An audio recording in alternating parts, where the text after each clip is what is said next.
Okay, guys, welcome back. Good to see all of you, or I guess just be with you in whatever way. And yeah, we have another lecture coming, of course. In about 10 minutes, the real notes and lecture topic will start. But as always, I'm running the stream about 10 minutes prior to the start of class time. So anyways, welcome back, and hopefully you're all doing great. Hey, Carson, how are you? Good to see you now.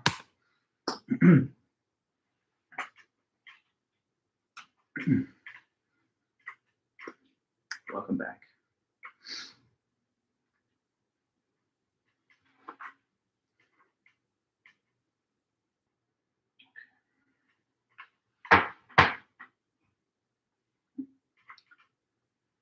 Nice, yeah. It's been a lot of rain, so it's been kind of hectic driving around and getting to and from campus and etc. So I know it'll be good to have a little time off this weekend for sure. Hey, Santino, welcome. Good to see you too. Just keeping my sparkling water here handy, you know.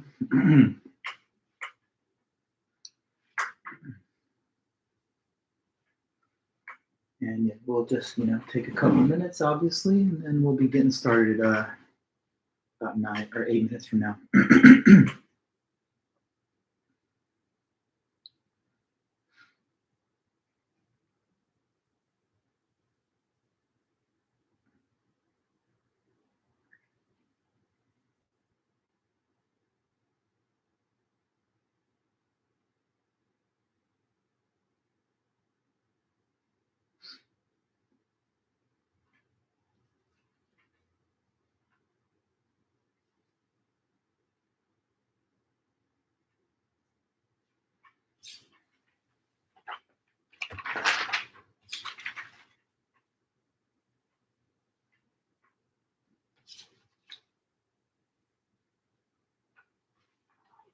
Oh, hey, Peachy. Good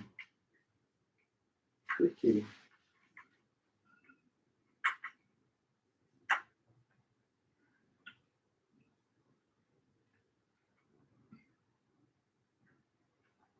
Peachy's really been hanging out a lot, huh? Good girl.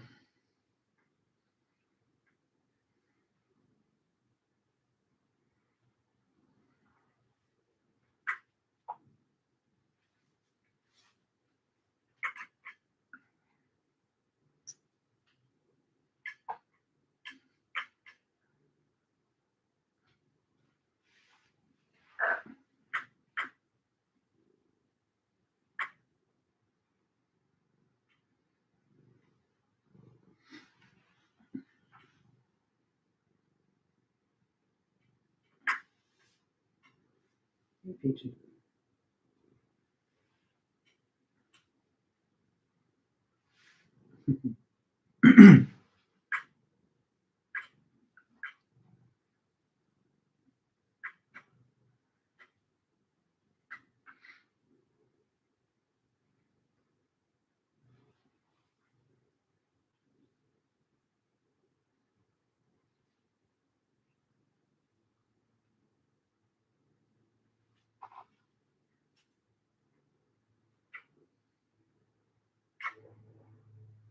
Good girl.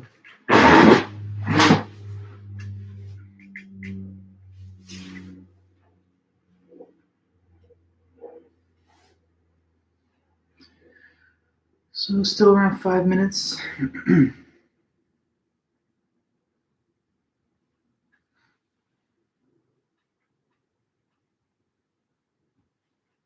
Hey, Jennifer, welcome back. Just hanging out, waiting for 4 o'clock. Hey, Zach, good to see you too.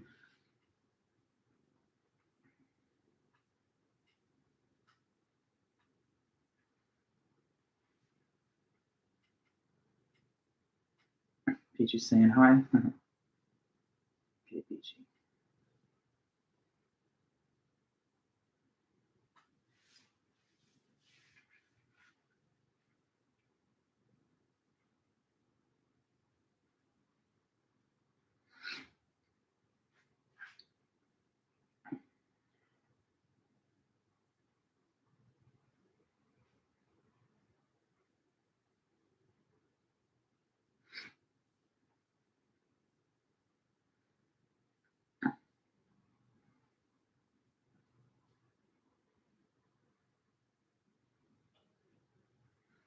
Hey, Juliet, welcome back.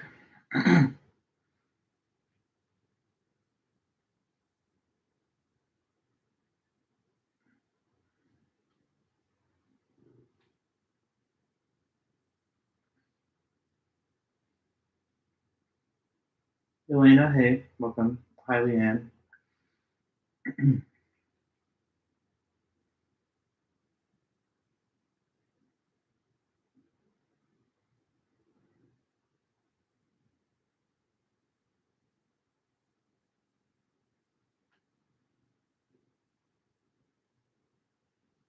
I'm gonna try to get maximum attendance by posting a little quick Canvas thing, even though I shouldn't have to do that, but I'm gonna do it anyway. 1 second, let me just get that out of the way.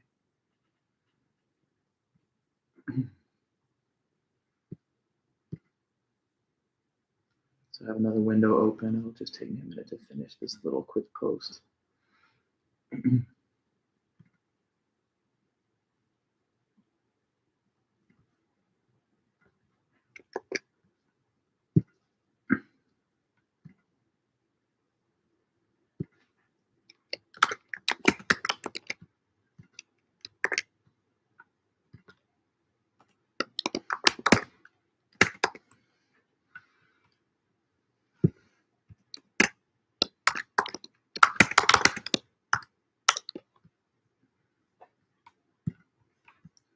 Okay, got that little post out there. Nice. Hey, Jasmine, Daniel, Natalia. Welcome, everyone.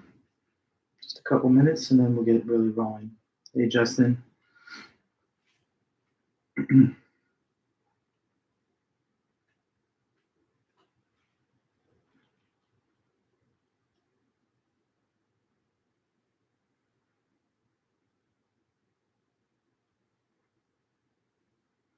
Hi, Natalie, Andrea,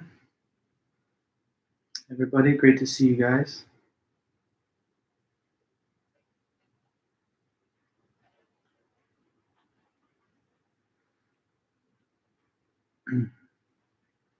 Anthony, yes, yeah, we got Peachy here, so it's always cool to have her chill, join the conversation.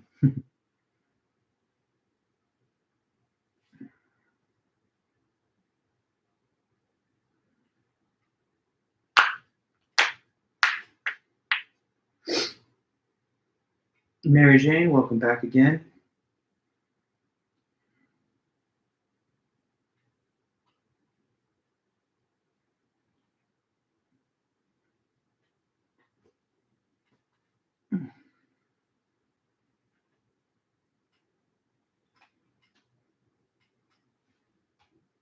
Good girl, Peachy.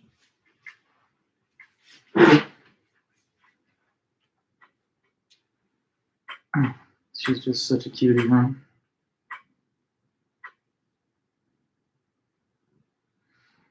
Okay, just a couple seconds, everyone.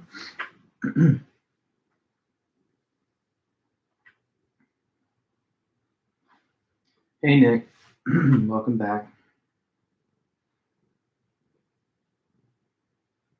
Hey, Violet. Okay, we're almost ready to get going.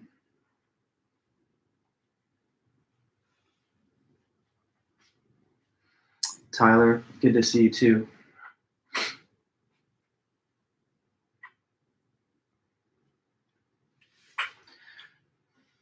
Okay, guys, and hey, Sandra, all the rest. Thank you all so much. Let's get it going. So, if you haven't already, feel free to just leave a comment, just so that I can keep a record of those who are attending, and that's always just good to keep track of. Today, we're continuing through our notes on this major first unit, or first applied issue anyway of the class, which is the ethics of abortion. Hi there, Julian. Good to see you too. Yeah, so let me start by just kind of, again, recapping last meeting's major points, and then we'll, continue on to the next author that's listed in the reading list. So we spent, the first couple of lectures on the abortion topic looking at different pro-choice authors, people that don't think that abortion is wrong. First, there was Mary Ann Warren on her in her paper on the moral and legal status of abortion. She made the argument that, there's a problem with the classical pro-life argument, since she thinks that it commits the fallacy of equivocation, equivocating between the genetic and the moral sense of the word human to try and make it appear as though it's wrong to ever kill a fetus because it's a human. But whether something's a member of the moral community, she doesn't think can be determined just based only on genetic humanity, the genetic sense. In order to be a member of the moral community, she suggests that it's intuitive to conclude that you have to be a person. And in thinking about what people are or what persons are, she asks us to engage in some open reflection on the concept by suggesting this hypothetical. What if we were to encounter non-human aliens? And the question being, would we have to regard them as persons with rights? And if so, what kind of conditions would they have to meet, or what kind of attributes would they have to possess? So she thinks that after some reflection, you'll come to the conclusion that it's generally like a cluster of 5 or so attributes having to do with consciousness, reasoning, communication, self-motivated activity, and self-awareness. Lacking all of those throughout the full term of pregnancy, she argues that the fetus lacks personhood and therefore is not a member of the moral community. The moral community is the set of beings with full and equal rights, including the right to life, of course. So at least during pregnancy, the fetus has not got the status of person. It's less person-like than a common farm animal, at least during that phase of development. So that's why she thinks there's no moral wrongdoing involved in abortion. Then we talked about Tooley. Tooley said that he thinks abortion's not wrong because in order to have rights, you have to be capable of having an interest in the content of the right. And the fetus, at least during gestation, hasn't yet been able to formulate any concept of the end of life. So it can't yet have the active interest in its continued existence. Therefore, it doesn't have those rights. And, he offers all kinds of interesting hypotheticals to try and support that. He said, take the question of whether it's worse to full on just kill painlessly an adult human, or to painlessly euthanize or to torture for 5 minutes. He thinks most would come to the intuition that if you had to choose between the two, it would be the worst of the two to be actually killed than to be tortured for 5 minutes. But by contrast, if we were talking about a cat, then we had to choose between what was the worst action, painless euthanization versus torture for 5 minutes. It seems that it would be torture for 5 minutes because the cat, unlike the human, doesn't have an understanding of its continued existence. Therefore, you wouldn't strike against any interest that it actually has to be painlessly euthanized. It basically doesn't know any better or know what it stands to lose. But animals can definitely sense pain and act in ways that demonstrate their aversion to pain. So they may have an interest in avoiding suffering, but no interest in avoiding the discontinuation of life as long as it's painless. Toward the end, he said, what about potential? These different authors have had to contend with the potentiality objection. For Warren, she tried to deal with the issue of, doesn't potential qualify you as a member of the moral community, potential personhood? She thinks no. She gave this captured space explorer hypothetical. I offered you a little slight variation on that. Think about an octuplet pregnancy. If it was endangering the life of the mother, many might argue or conclude that it was not wrong for her to terminate the pregnancy, including all 8 fetuses, if it was necessary to save her life. The captured space explorer hypothetical is similar to that, except it's not only 8, but like 100,000 potential people that would be left with no opportunity to become full people if you were to escape captivity. And she also thinks that if it wasn't just your life, but just some duration of time, that would also be something that your bodily autonomy would entitle you to as an actual person. For Tooley, the potentiality objection, he said, okay, it's a weird example, if you remember. It was about the whole personhood-inducing drug. Say there was a drug that could transform a cat to a person over some gradual period of time. So say you gave the cat this injection and then it fully went through the transformation and now it's like a intelligent, rational person like we would be, except in the body of the cat.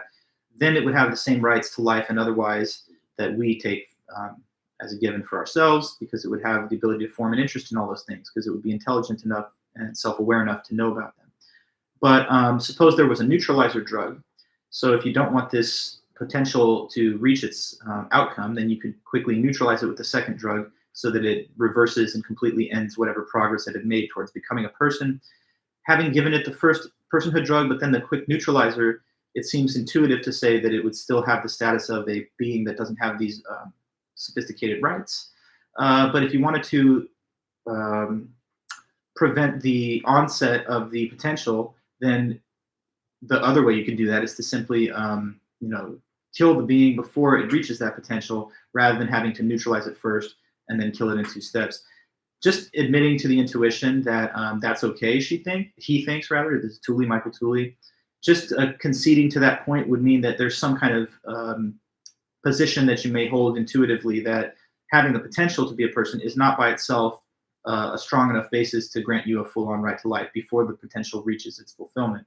And in Tooley's words or view, if you do think the potential gives that much of a strong right, then you'd have to, in order to maintain consistency, say that that even the egg that is sometimes destroyed through birth control methods, or the sperm cell that's controlled by the same, are entitled to the right to life or not to be destroyed. But most people don't think that that's an act that's on par with murder, to use these contraceptive methods. But he says, in terms of being consistent, if you thought potential personhood was a sufficient criteria for having all these rights, then you should consider that to be also something that's due protection, and therefore even contracepted sex would be immoral. But most people don't think that. Now, after all that, we started getting into the writings of Don Marquis. Don Marquis is on the pro-life side of things. And his paper that we were talking about during majority of the end of last lecture is called Why Abortion is Immoral. And he wrote that in 1989. He's trying to make his case. So let me ask some of you that are listening if we can just establish a couple of the basic points in his argument once again. And again, good to see everybody that's just joined us since I was starting my comments, whether that's Julian, Jerome, Cayenne, Amanda, welcome back. Back to Don Marquis. We'll finish up with him just now. So we had most all of it all done. He starts off by saying that there seems to be a kind of argumentative standoff between those that are in favor of abortion and those that are opposed to it morally. And the reason is because they each offer kind of somewhat reasonable arguments that have structural similarities. In each case, there's a descriptive and a normative claim that helps to support their conclusion that it's wrong or that it's not wrong to abort. You may remember that the general diagram of the two arguments was, for the pro-choicer, some being, like a fetus, lacks a certain attribute, and beings that lack this attribute may be killed, so the fetus may be killed. On the other hand, in parallel but to the different conclusion, the pro-life argument goes as follows. Fetuses possess some attribute P. Anything that has the attribute P may not be killed, and therefore the fetus may not be killed.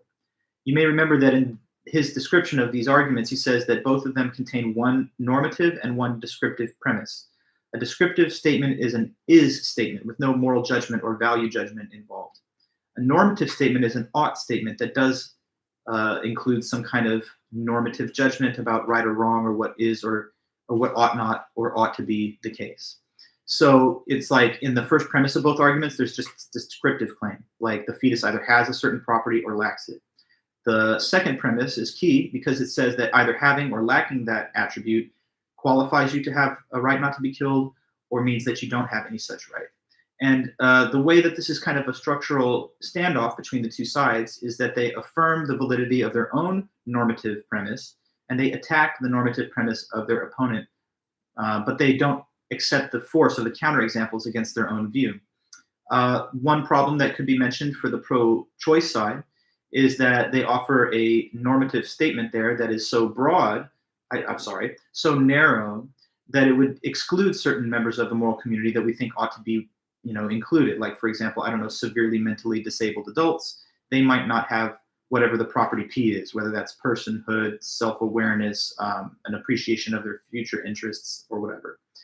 The problem for the pro-lifer, according to the pro-choice opponent, is that their normative principle is too broad and open-ended, because it would include anything that has just maybe baseline human DNA or the genetic information of two parents or a beating heart.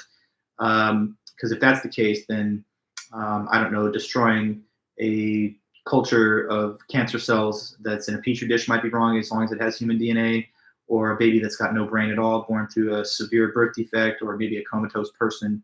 So anyway, how to resolve the impasse. Marquis says that we can find a way out of this sort of standoff by finding some kind of general moral view about what's wrong with killing that everyone agrees to. One thing that everyone agrees to, whether you're pro-choice or pro-life, is that it's wrong to kill a full-grown adult human being. Everyone knows that's murder. So Marquis asks us to sort of reflect on what makes the act of killing an adult wrong, like what makes killing us wrong, as he puts it.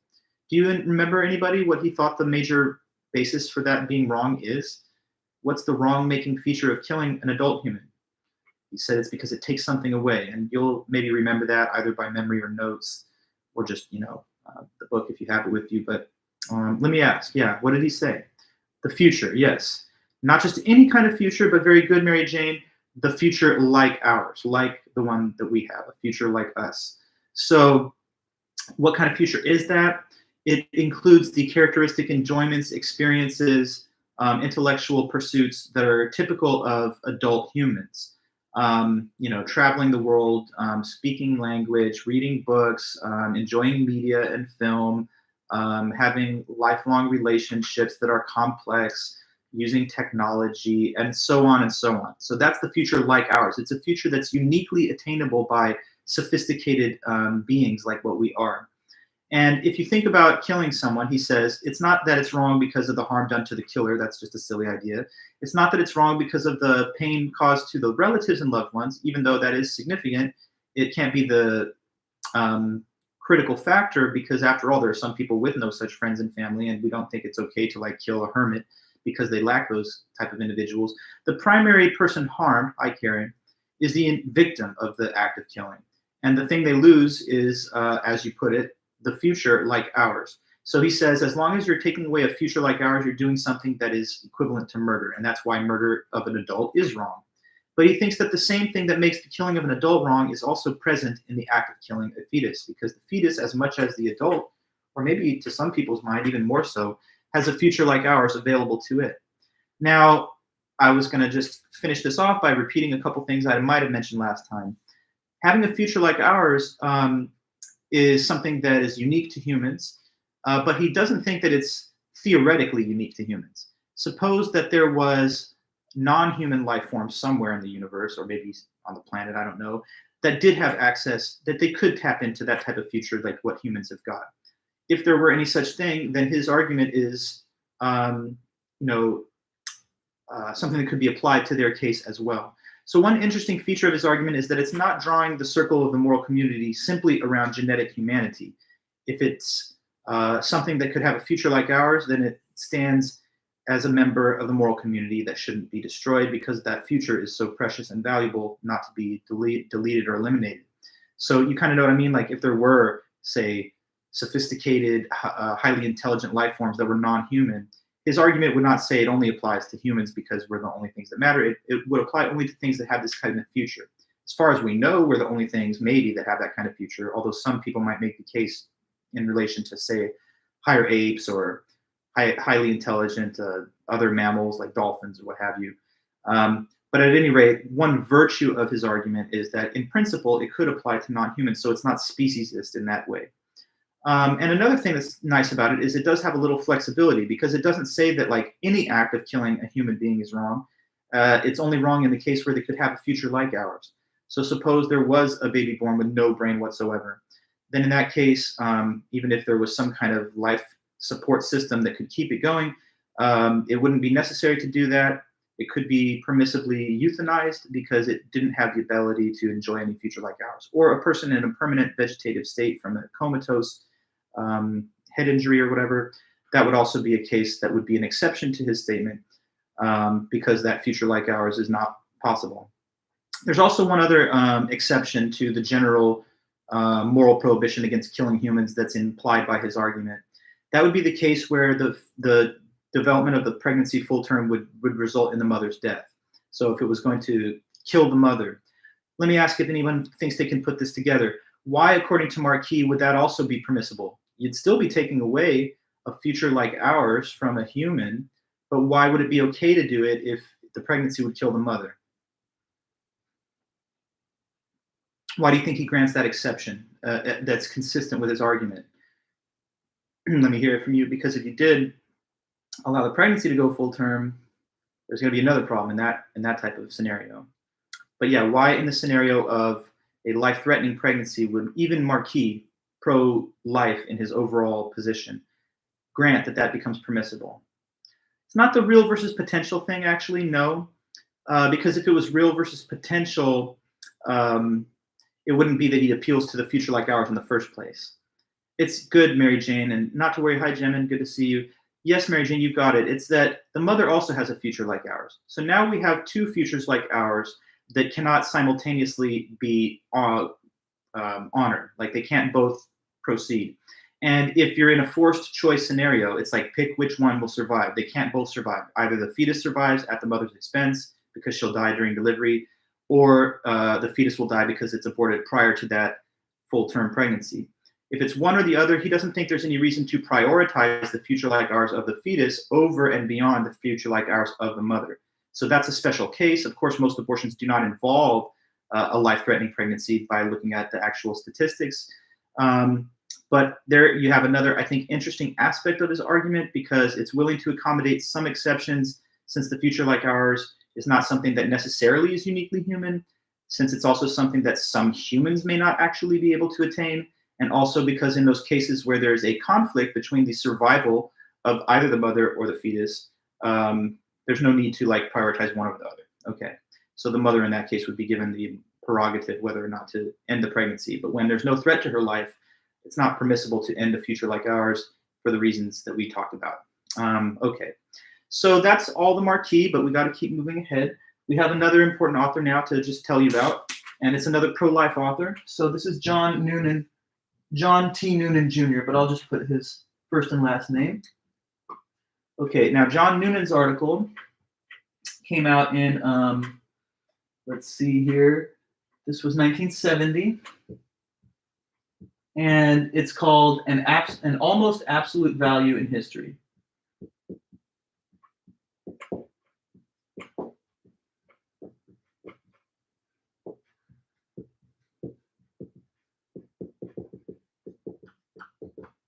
An Almost Absolute Value in History by John Noonan.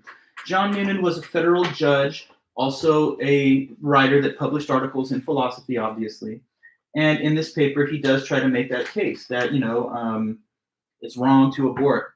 The title of his paper is just referring to what he thinks is kind of like an almost universally regarded truism throughout history that supports the pro-life view. So his argument is in a lot of ways not too complicated. It's very straightforward. He basically just makes the case that the unborn is a being that has rights from the very first moment of conception. So he really leans heavily on conception as the distinctive event that grants one a right to life. So I'm just putting that in our chat.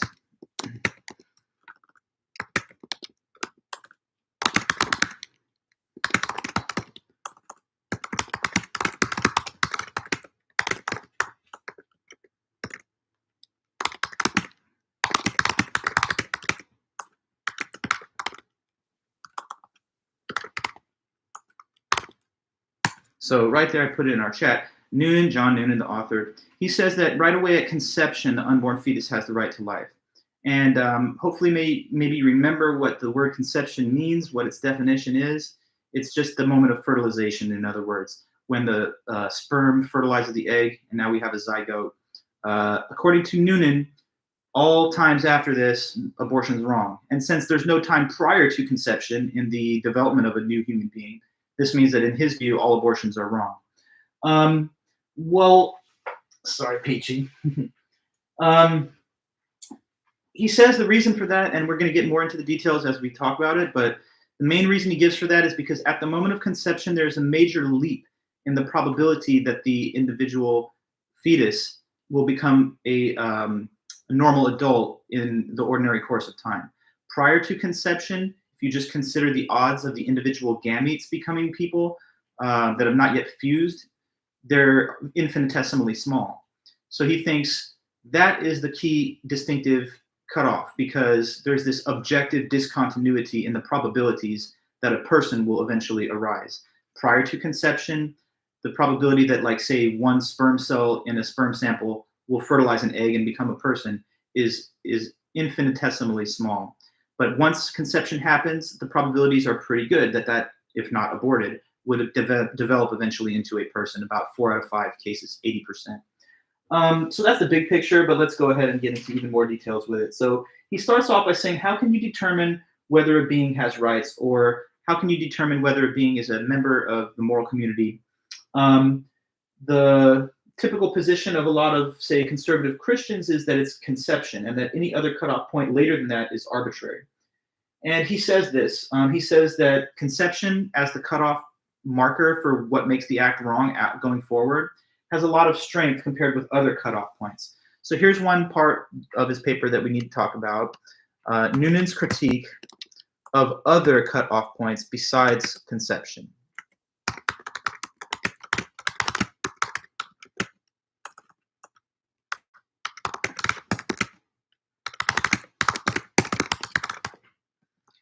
Now, when I refer to a quote-unquote cutoff point, I just don't want that to be confusing to you.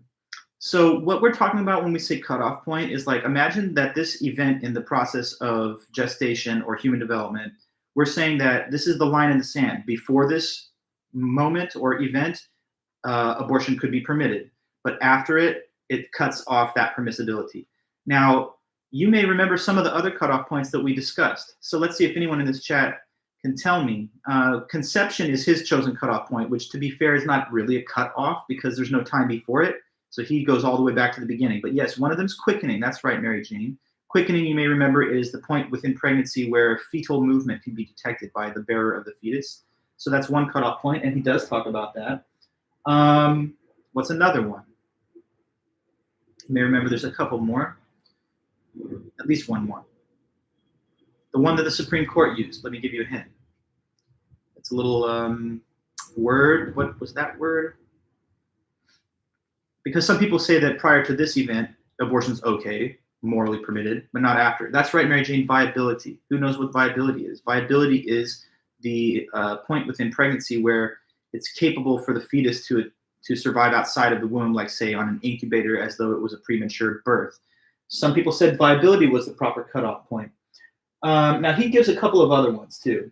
So he talks about viability. He talks about experience. He talks about quickening, and he also talks about sentimental attachment of adults. So let me put all those in the chat really quick. So other cutoff points include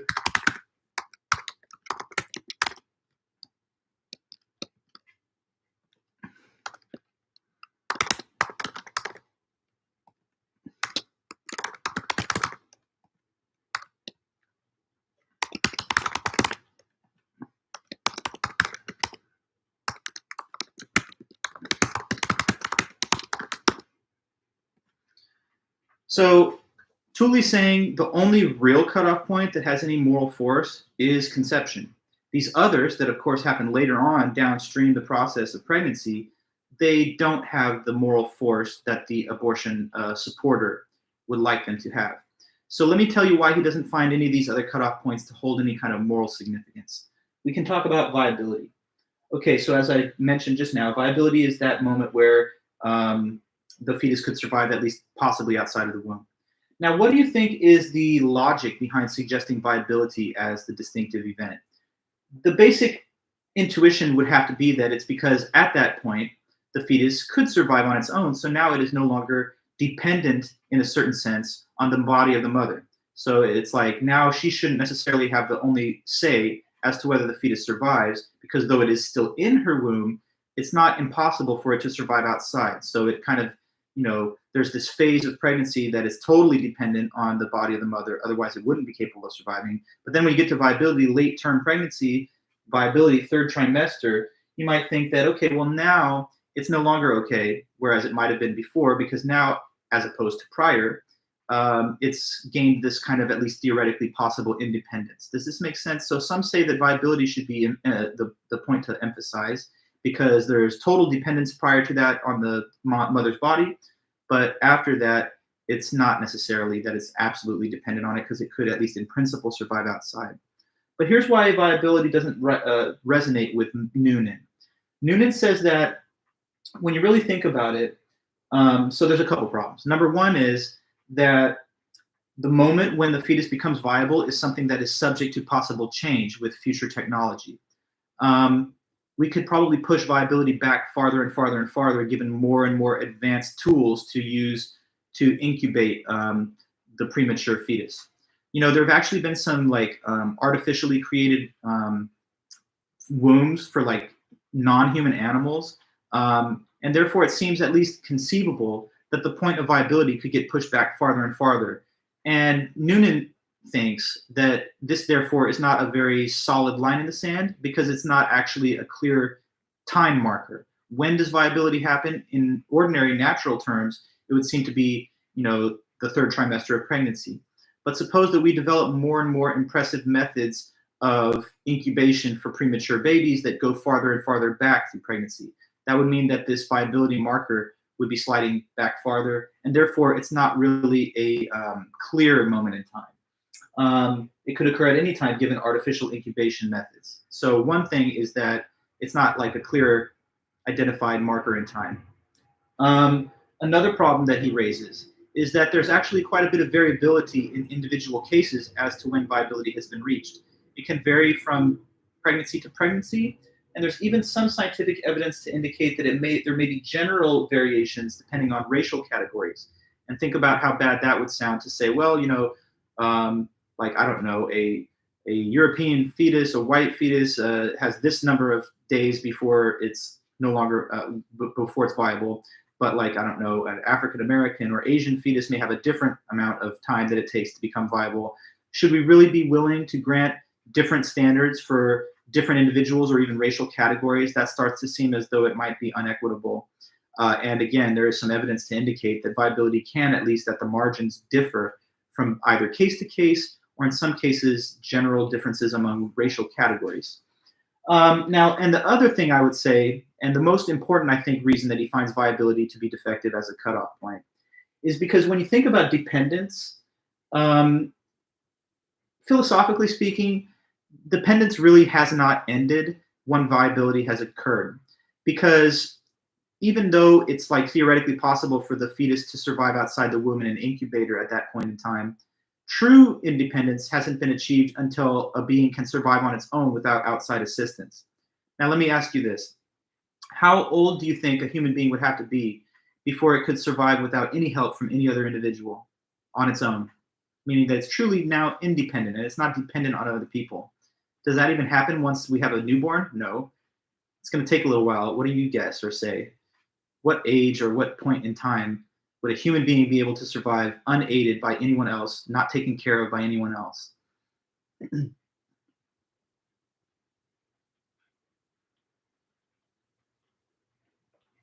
Just throwing it out there, see if I can get a comment. You say 18 plus, okay, interesting. You say it depends, of course, Mary Jane. It is a tough question, but at the same time, it's not like it happens when you're born. Even when you're born, right? Well, you say legally 18, Anthony, but we're not talking about law. We're talking about philosophy. So I'm asking you the question about like, when can you actually survive? You say children do it at younger ages, fair enough. 15 plus, Marina, that makes sense. Some people will become self-sufficient enough at that age that they could even live on their own and not need any help from any parent.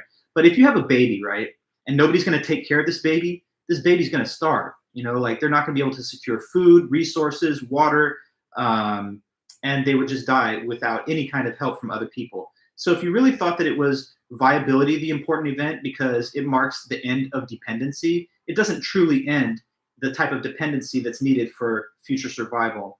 So Noonan thinks that there's just some inconsistency and contradiction in using that as the proper cutoff point, both because it's variable in time, according to possible future technological developments, and even with respect to different racial categories.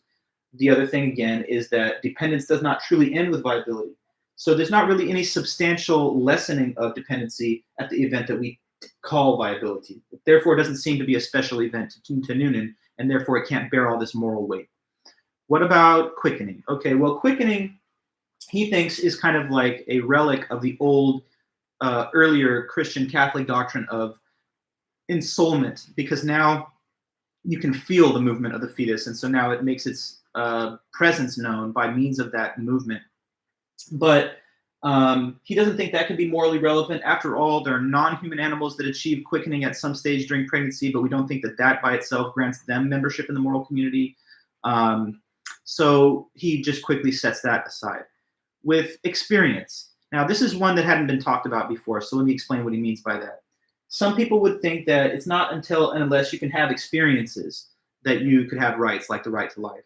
And since throughout pregnancy, the fetus can't have experiences like those, then they don't have the rights yet. But again, Noonan is pro-life. He doesn't agree with that. He thinks it's conception way back at the beginning. That's the correct cutoff point. So what's wrong with the experience cutoff? One thing he says about it, and honestly, this is one of, I think, the weaker parts of his argument, but he says, take an amnesiac. You know what an amnesiac person is? This is a person who has lost their memories, at least their memories of their own experiences. So if a person had amnesia, you know, after that event, they would be like, who am I? I don't remember anything that's ever happened to me. Interesting, though, with amnesia, people don't forget everything. They forget their experience memories, but they don't forget, like, how to talk or, like, how to swim. But anyway, they would forget all facts relevant to the experiences that they had had. Now, don't you feel like people who have had amnesia are not therefore deprived of the right to life on that basis? And he thinks that if you thought having had experiences was a necessary condition to have rights, then you would deny the right to life to even adult human beings that had gone through amnesia. Now, in my mind, why do I find that to be one of the weaker parts of his argument? Because I think that it's in a way a straw man fallacy. The straw man is when you take your opponent's view and you misrepresent it so that it becomes easier to refute. Like another example of that could be somebody who says, you know, we should reduce carbon emissions to save the planet from global warming. And someone says, like, they mischaracterize that argument and they say, oh, so what you're telling us is we should completely eliminate all fossil fuels. Then how are we going to drive our cars, and, you know, how are we going to power our energy systems? So that must be wrong. But notice that that response exaggerates and misrepresents the original view that didn't actually say that we should discontinue all forms of carbon production, but rather that we should just curtail some of our emissions. Anyway, back to this argument. Noonan says that if experience was the cutoff point, then we would be in the unfortunate position of saying amnesiacs have lost their right to life. But I think that he's taking a position to criticize that is not really affirmed by anybody who's actually on the pro-choice side. Because you've never heard a person saying that you have to be able to have memories or experiences in order to have a right to life. It's personhood, it's the ability to have interests or something like that. But no one has ever said that, you know, an amnesiac ought to be permissibly killed. So I think in a way he's attacking a phantom opponent in that case, but it is what it is. That's why he thinks experience doesn't work. Sentimental attachment of adults, I think, is another maybe not amazing part of his argument, but let's go ahead and talk about it. Some say that the right to life does not exist until or unless there's adults that take a sentimental interest in this developing human being. So if you're inclined to abort, that means that you're not sentimentally attached to the fetus. But of course, once delivery happens and we have a newborn, you, if not others, are going to have a powerful sentimental attachment to this newborn baby. So why is sentimental attachment also not the correct cutoff for Mr. Noonan? Well, this is perhaps obvious. Let's see if you can figure it out. If sentimental attachment was the thing that qualified you to have rights like the right to life, what would be wrong with that? What would be wrong with that one? It would license or make permissible bad things. Like, for example, what? Like, I'm just asking you, like, if somebody suggested that sentimental attachment is the distinctive key feature that gives something a right to life, what would be wrong with making that assertion? Like, what problematic implications would that have? If it was only when you have sentimental attachments from other people that gives you the right to life, that wouldn't be great, because why?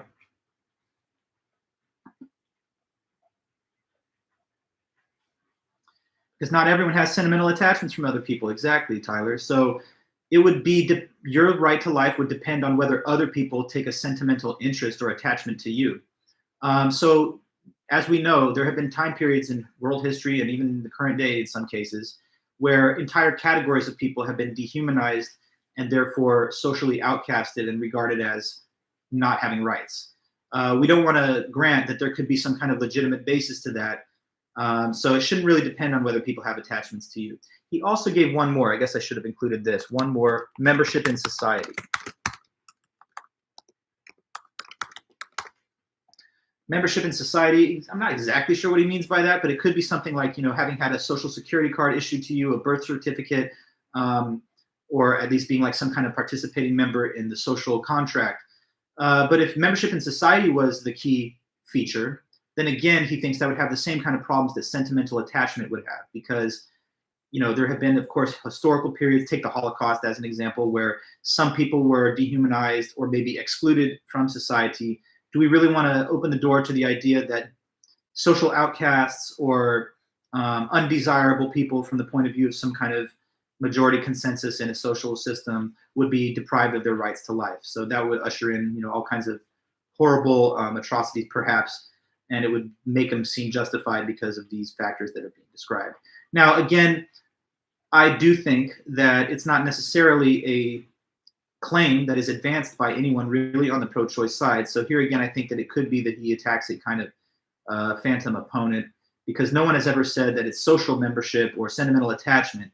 It's something a little bit more philosophically rich, usually like personhood or capacity for interests. But anyway, that's what he says. He says all these other cutoff points, they just don't work. They don't have any kind of moral force, or they're internally consistent or subject to the kind of criticisms that we've just mentioned.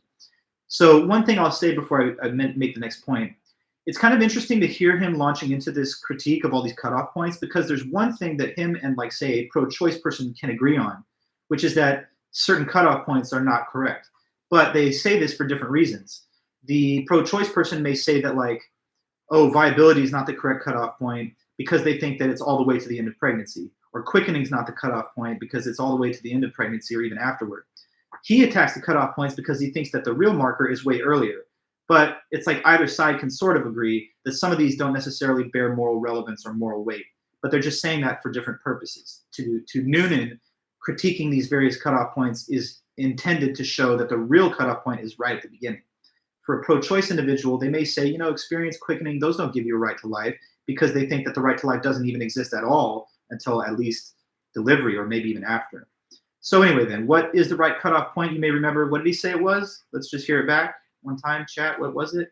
He says the correct one is the first one. The first one, which was, we're going to get back into that now. The one that he does believe in, the one that he does agree is the right cutoff point. It's way back at conception, correct.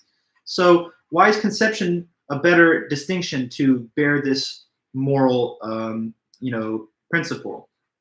He says that it's all about conception because the probability that something that has been conceived will become a person in the ordinary course of time is much, much, much higher numerically than the probability that an individual gamete cell would be.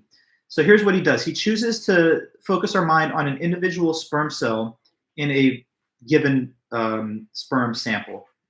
Now, what are the odds that one of those little sperm is going to successfully be the progenitor that fertilizes the egg and then, in part, develops into, a person like us watching this lecture? It's very small odds, the odds. So I'll put that here in the chat.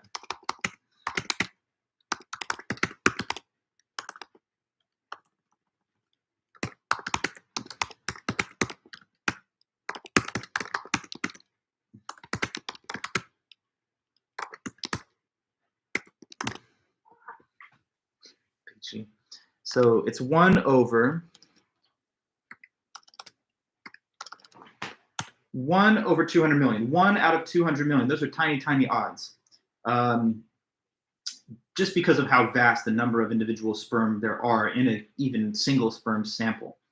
So that's tiny odds, right? But then what are the odds of a fertilized egg, or in other words, a zygote that has been conceived now, turning into a person in the full course of time?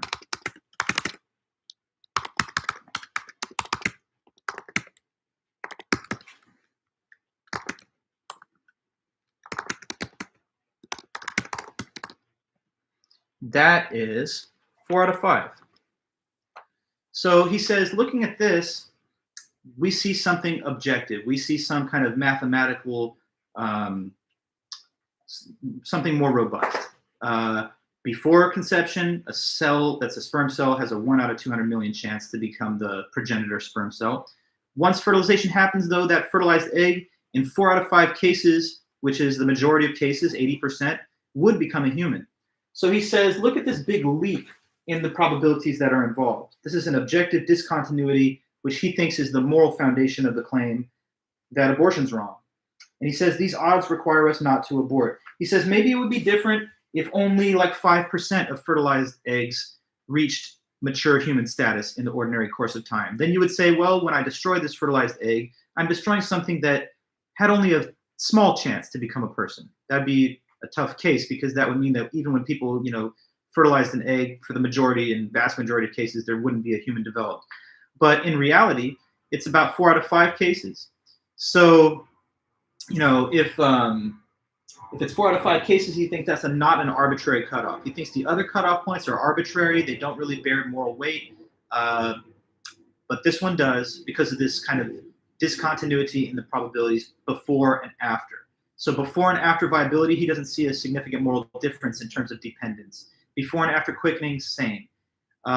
Experience, sentimental attachment, membership in society, he found those problematic because they could justify social outcasts being dehumanized. But with conception, he says, there's something clear. It's a bright line. Before conception, an individual randomly chosen sperm within a sample has a tiny chance of becoming a person, but post-conception, it's 4 out of 5. So the non-arbitrariness of the cutoff relates to this, he calls it objective change in the probabilities.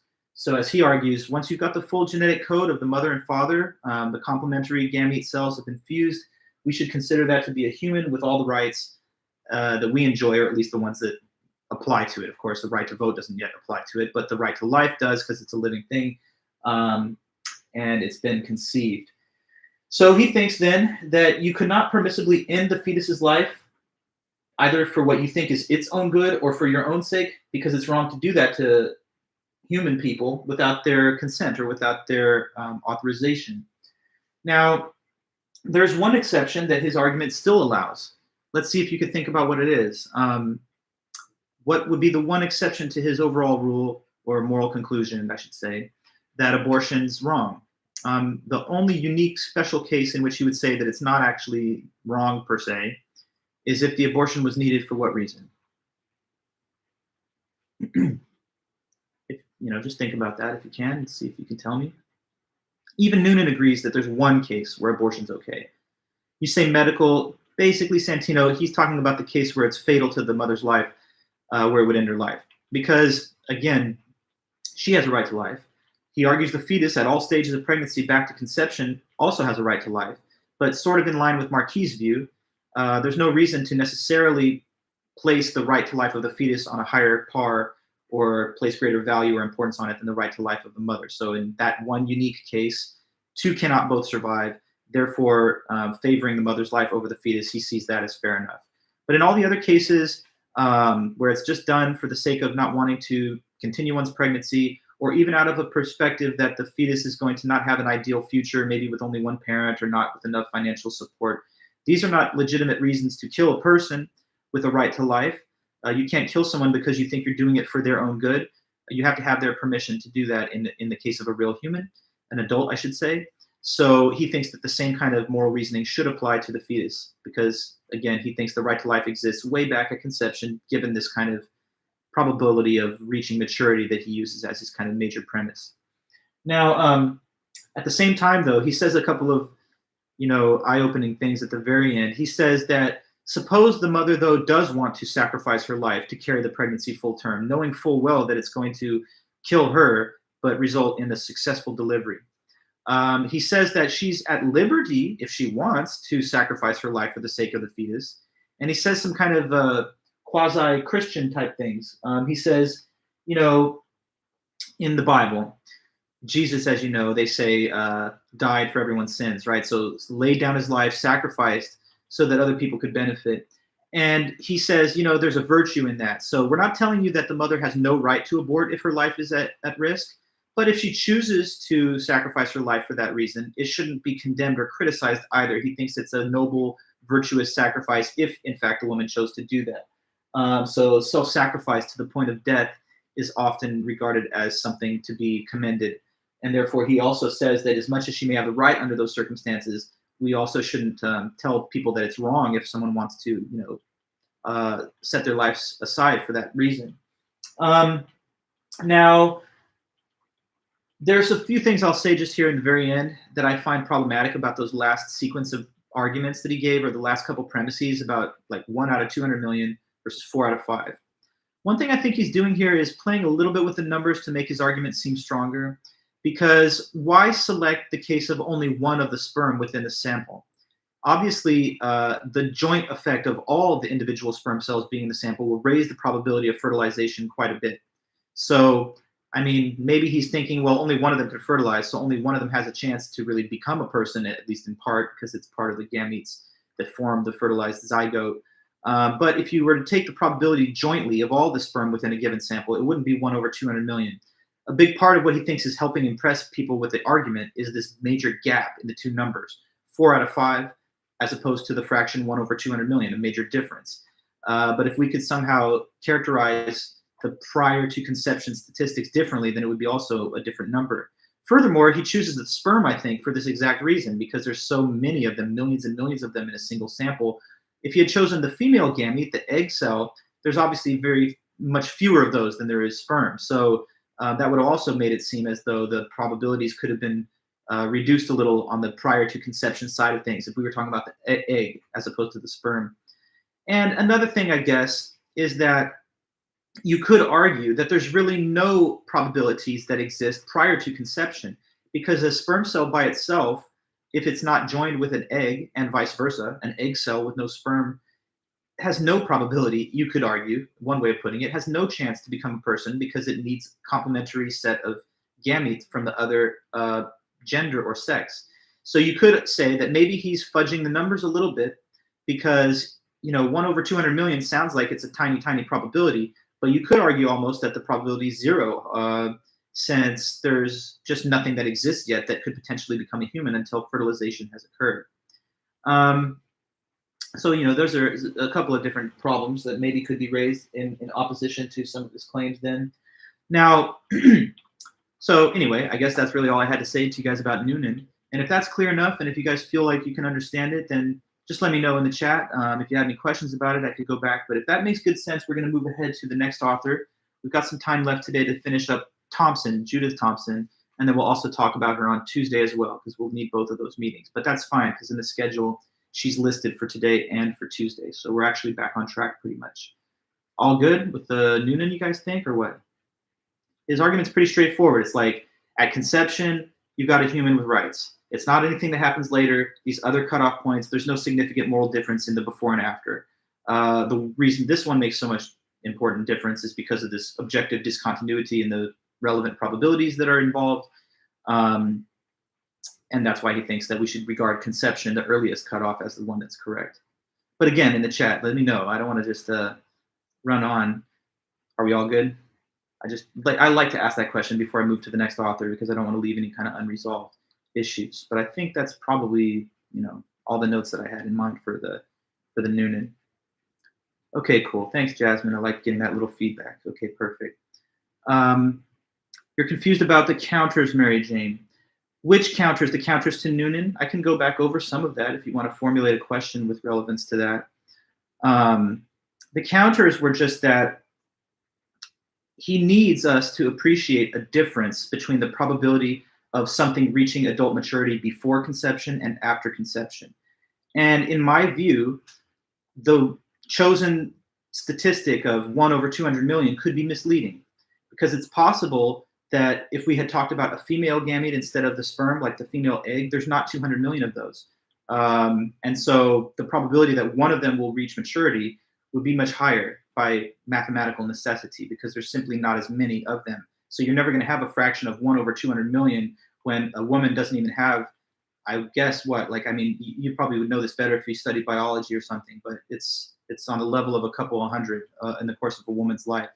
The other thing is that one sperm cell is not the only sperm cell that exists in a sperm sample. So if you were to take the probability of all of them and sum them up, it wouldn't be 1 over 200 million. It'd be a much higher ratio.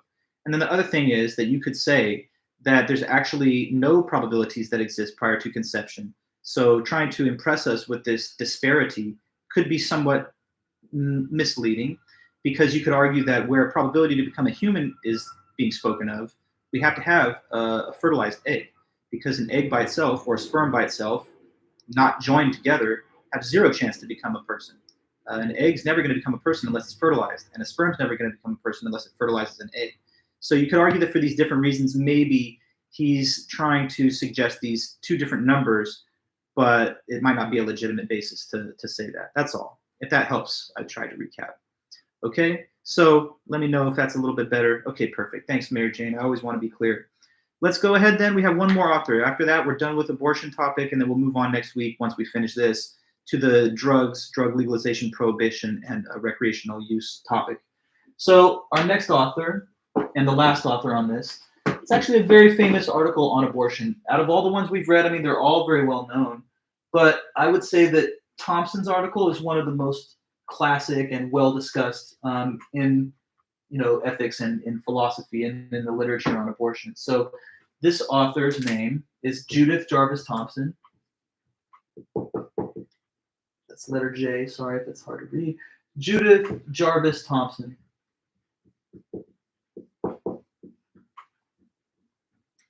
Judith Jarvis Thompson. Let me get her dates. I know that she passed away, I believe, in 2021, but I want to make sure I don't misstate the date that she was born. Or the year. Yeah, so 2020, sorry. 1929 to 2020, that's just her lifespan. So rest in peace. She was a great American woman philosopher of the 20th century. Probably, she's very well known for her writings in ethics, in philosophy of language, metaphysics. Sorry, so I'm just getting my page to the proper part where she's in there. Yeah. And her paper is coming out, it came out in 1971. And the title of her paper is just In Defense of Abortion. So simple title, In Defense of Abortion. So Thompson, she taught at MIT for a lot of her career. And she's very well known for using very creative thought experiments and hypothetical scenarios to advance her claims within argument. And you're going to see that for sure in the paper that we're about to discuss. So this is also a paper from 1971 that helped to stimulate the intellectual climate that eventually led to the landmark Roe versus Wade decision in, I believe, whatever we said before, 1973. So let's get into it and see how she tries to make her argument. Okay.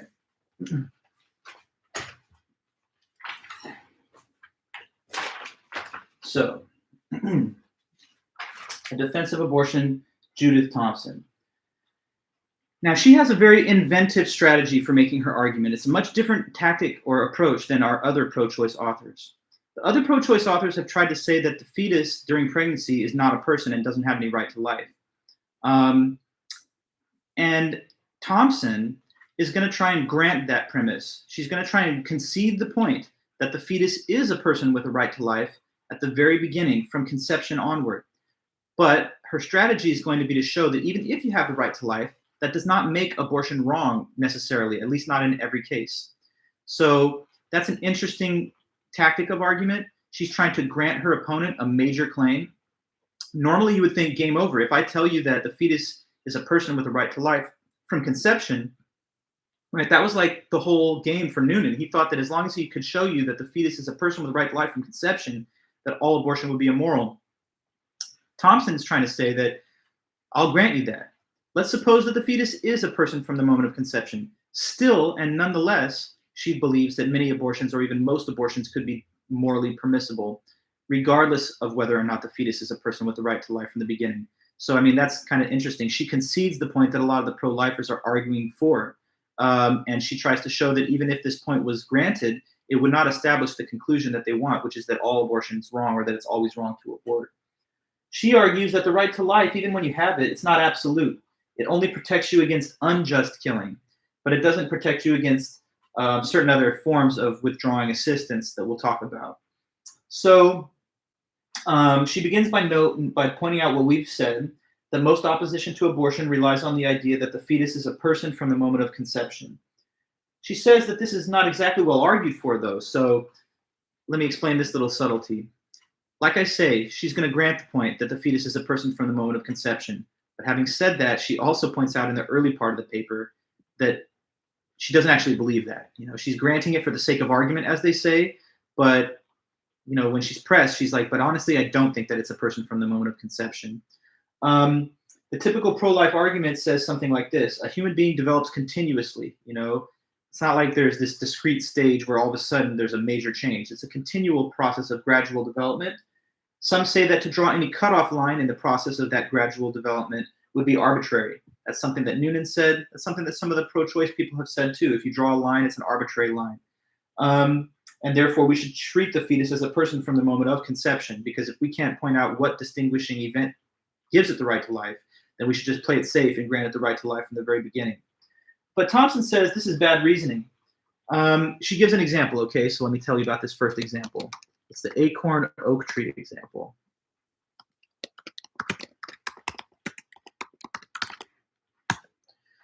Okay, so when you see a big oak tree, like a big, majestic, beautiful oak tree with all those leaves and branches, and it's tall and everything else, it's fully mature.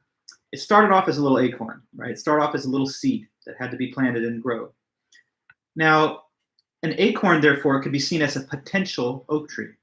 It's not yet an oak tree, but has the potential to be one. She says, take this as an analogy to what and what, if you can maybe figure out what I'll say next.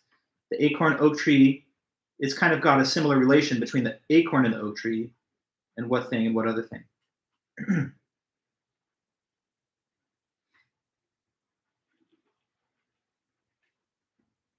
A fertilized egg and either a baby or even further along, like a full-on mature adult human. Because you got a fertilized egg, you got a zygote or an embryo, fetus, whatever, and it's potentially going to be that full adult human, talking, thinking, reading, taking college classes like you are, or teaching them maybe like me. But she thinks, and she says, even if the acorn can become an oak tree and it has the potential to become one, it would really not be correct to say that it already is an oak tree. The acorn's not an oak tree yet. It could become one if development takes place and this time passes. But in its current stage, it's not an oak tree. And she thinks it's just as, ridiculous to say that we should think of the fetus as a person because it has the potential to become a person. It's just as wrong to say that, she argues, as to say that the acorn is an oak tree merely because it has the potential to down the line become an oak tree. But having said that, she backs off and she says, you know what, though? I'm going to let it slide. I'm going to sort of just assume anyway that the fetus is a person with the right to life right away at conception. I don't believe that. I've made this acorn oak tree kind of point by example, but I'm still going to let it go, and I'm going to go ahead and argue with the assumption being made that the fetus is a person from the very first moment of conception. So you kind of understand this little bit of argumentative gymnastics that we're talking about here. It's like, I'll grant you the point, even though I don't really believe it. This acorn oak tree is trying to illustrate why she does not at her core think that the fetus is a person just because it has potential. But nonetheless, she says, let's go there. Let's say it does. Let's say it's a person right away from conception, and still she's going to try and make the case that abortion's not always wrong. I think that gives her argument a little bit of additional strength because it's not like her argument fails per se if the intellectual opponent can convince you that that the fetus is a person at conception. So keep in mind this.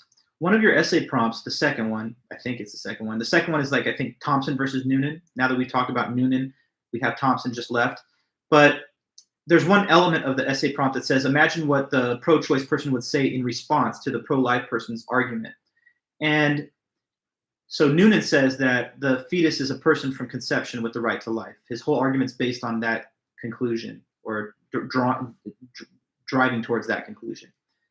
I think Thompson, if she heard his argument, and this is relevant to the prompt, right, she would be saying that it's okay for you to have that conclusion because that doesn't even imply that all abortion is wrong. So it's kind of like she says, okay, I take your point.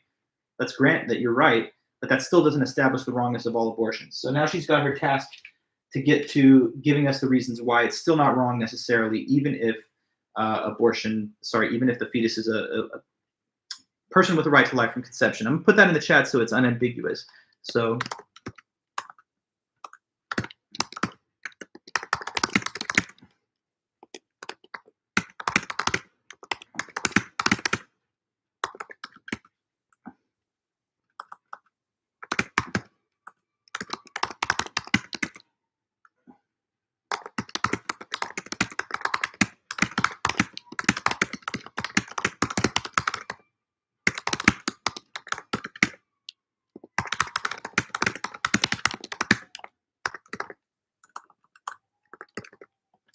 Okay.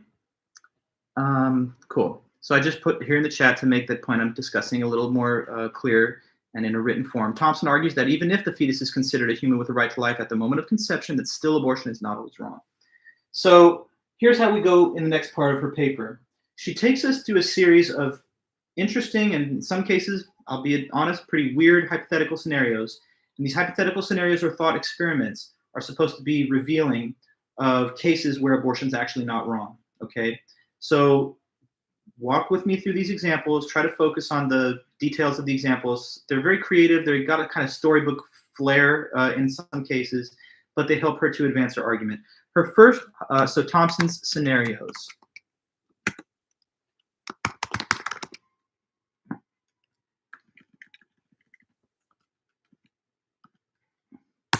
Okay, so the first one, and probably one of the most famous and often discussed, is the famous violinist case.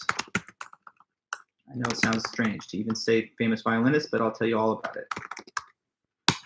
Okay, so here's our famous violinist case. You ready? Imagine this.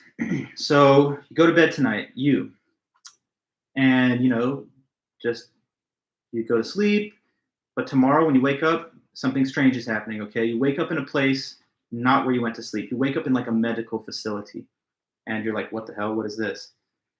As soon as you're like gathering your thoughts, trying to figure out what happened, people in like lab coats come in and they say, hey, hello. First of all, let us explain. We're sorry we did this to you. We took you in the night while you were sedated and we brought you to this location. Here's why we're doing this.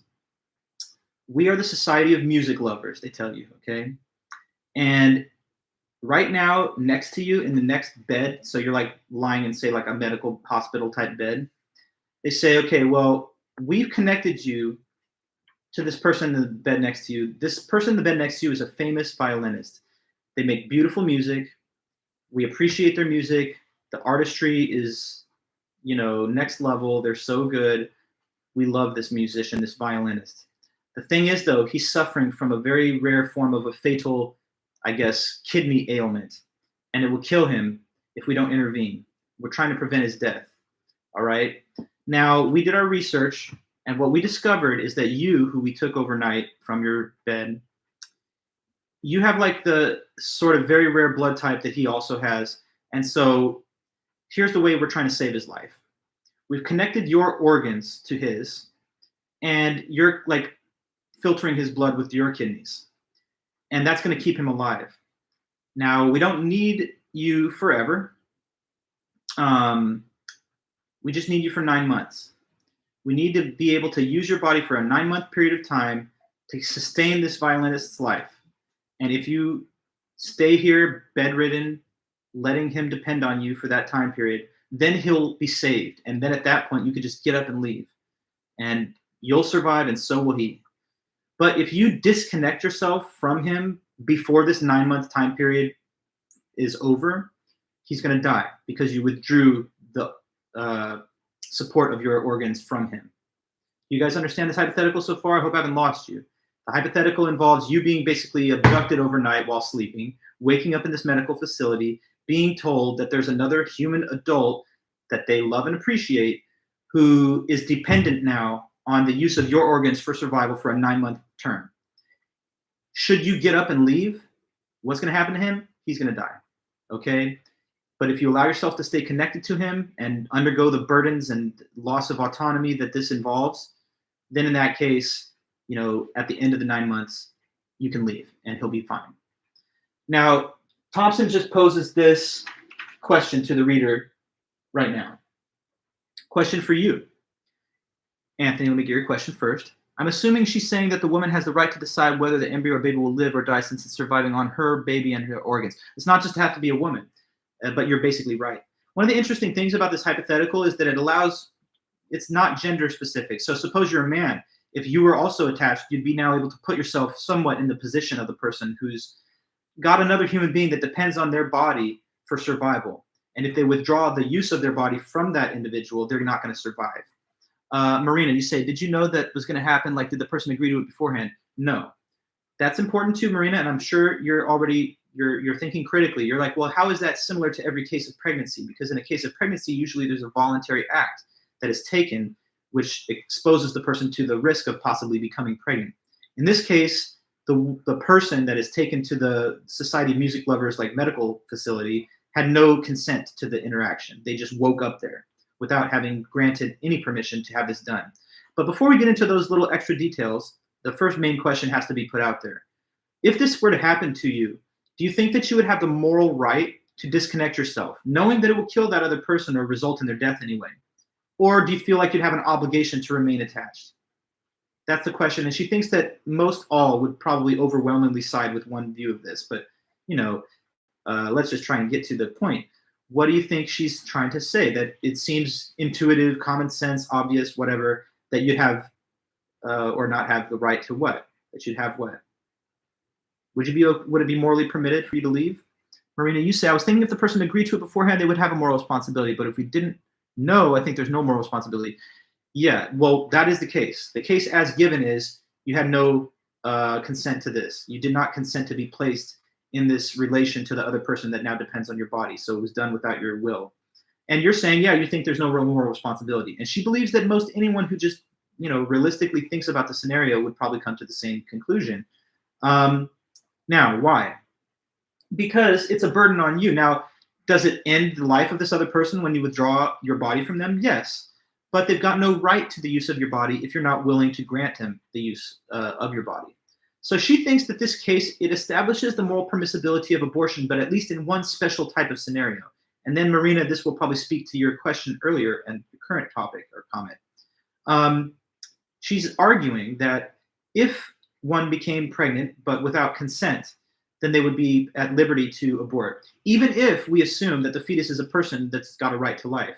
Because notice in the famous violinist example, the person that you're supporting, the violinist, is undisputed an adult person. They have a right to life. But even though they have a right to life, they don't have the right to the use of your body unless you're willing to grant them the use of that body, and you have to give consent for that reason.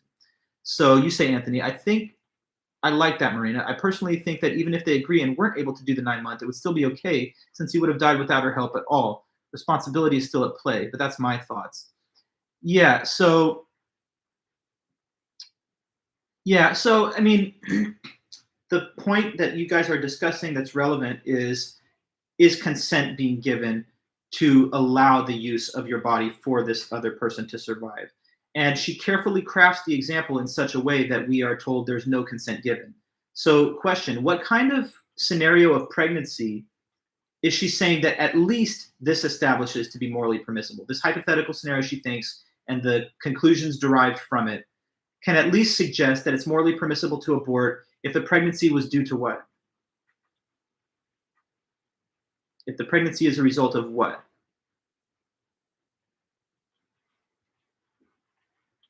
What's the parallel case to this hypothetical, this extravagant hypothetical in the real world?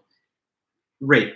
Yeah, well, you say rape, maybe a typo, but yeah, suppose that a woman was raped, right? Therefore, like our victim in the violinist case, well, I don't know if we want to say victim, but the person who was abducted at least, in like manner, the victim of rape gave no consent to the use of their body and did not consent to have another human being depend on their body for survival. So though they've been placed in that setting or situation, they've been placed in it without their will or without their agreement to the scenario. So she thinks that this case helps to support one important point, that at least abortion in the case of rape should be considered morally permissible. Even if we think of the fetus as a person with the right to life, just like the violinist is uncontroversially a person with a right to life. They may have a right to life, but their right to life doesn't entitle them to the use of your body without your permission. So if another person with the right to life, for whatever reason that you didn't agree to, becomes dependent on the use of your body for its continued survival, this case is supposed to establish that you may permissibly withdraw the access to your body from that individual, even knowing full well that it would result in their death. Now, this doesn't cover every case of abortion, as some of you, I think, are kind of gaining a sense of. Anthony and Marina, you both pointed out that if agreement was given, then there's some responsibility at play. She's going to try to get to those cases a little later downstream in this article, but the first thing she wants to do is just show this, because she thinks this is at least important. If you agreed with her conclusions relevant to this case, then you'd be at least accepting one thing that's serviceable to the pro-choice position, which is that, morally speaking, there's at least some pregnancies that they are permissible to abort. This is getting a foot in the door. If you agree that the rape exception is one case of permissible abortion, she's next going to try and expand that to other further cases. So the famous violinist is just the first round of hypotheticals. There's several more to come. But with the time that remains, I don't have enough time actually to go over all those other ones. So we're spending time on Tuesday to wrap up this rest of this article. But that's where we've said to start. Let me just recap in one last moment her thoughts on this that we've covered. Thompson says, I'm going to make a major concession to the pro-life opponent. I'm going to grant to them that the fetus is a person with a right to life right away at conception. And I'm going to still try to show you that that does not settle all the questions as to whether abortion is wrong, that there could still be some that are not wrong. Even though she says, as given by the acorn oak tree example, that she doesn't herself believe that we should consider the fetus a person from conception just because it has the potential to become one, just like an acorn's not yet an oak tree, though it has the potential to become one. But she says, never mind that. Let that go. Let's go ahead and just, side with the view for the sake of argument that the fetus is a person with a full right to life from conception. Even having said that, she then hits us with this violinist case. In our violinist scenario, we can imagine that a person was taken captive, placed in a hospital bed with their organs, connected by tubes to this guy that's a violinist that they love. And they tell you that if you choose to leave, he's going to die. You could stay, though, for 9 months, support his survival, and then he won't die. In this case, she thinks, and it seems like many of you have a general agreement, that you would be under no moral obligation to remain in that position because you haven't granted any permission in the first place for another human being to be dependent on you. And you also took no actions with the knowledge that it could lead to this outcome, since you were, after all, as the case is given, abducted, taken away while you were, passed out. So that's supposed to relate back, again, like we said, to the case of rape. Rape, like in our violinist case, is a scenario where through no fault of your own and through no intentional or deliberate actions of your own, a human being, let's suppose with the right to life, now depends on your body for its survival. The violinist depends on the survival of the other person in the hypothetical. Let's say the human fetus that we're calling a person with the right to life now depends on your body for its survival in the real case of a rape-induced pregnancy. But in both scenarios, because no consent was given to the use of your body in the first place, she thinks most all would side with the intuition that this is a case where it's permissible to withdraw access to your body from that other human. Even if they have the right to life, they don't have the right to use someone's body against their will without any consent. So this helps her to get her foot in the door with one special exception, and that's the case of abortion being permissible when a pregnancy was a result of rape. But there's more cases to talk about, including life-threatening to the mother, whether a third party can assist in the securing of the abortion service, and then finally she's going to get to the one, what about if it was a case of failed contraception that was still from voluntary intercourse? She's going to eventually get to that, and she's going to try to show through a different example that that's also permissible to abort. But anyway, I'll leave you in suspense till Tuesday, and we'll finish this up then. So anybody that's watching, feel free, if you can, in the chat to go ahead and sign off and say goodbye. I noticed some of our attendance dipped a little bit in the middle, but it is what it is. But I'm great. I'm really grateful for you guys being here. So yeah, Tyler, Mary Jane, Santino, Anthony, Marina, our crew here. I really appreciate you guys' help. Thanks, chat, for helping us get through this lecture. And for now, I'm signing off. And if anyone needs me for any reason at all, please feel free to email me. When we get a little closer to the submission deadline for the paper, that's still 2 weeks away. Anybody that wants to send me a draft and get some commentary back from me, feedback to help them with their final draft, I'll be happy to do that too. But you'll let me know on a case-by-case basis. So, all right then, guys. Until next time, stay dry, try to stay safe. I know there's a lot of flooded roads and rain. But till then, have a good one. Have a good weekend. Okay? All right. Bye-bye. Happy Valentine's as well for tomorrow, all you lovers out there. Okay. See you next time.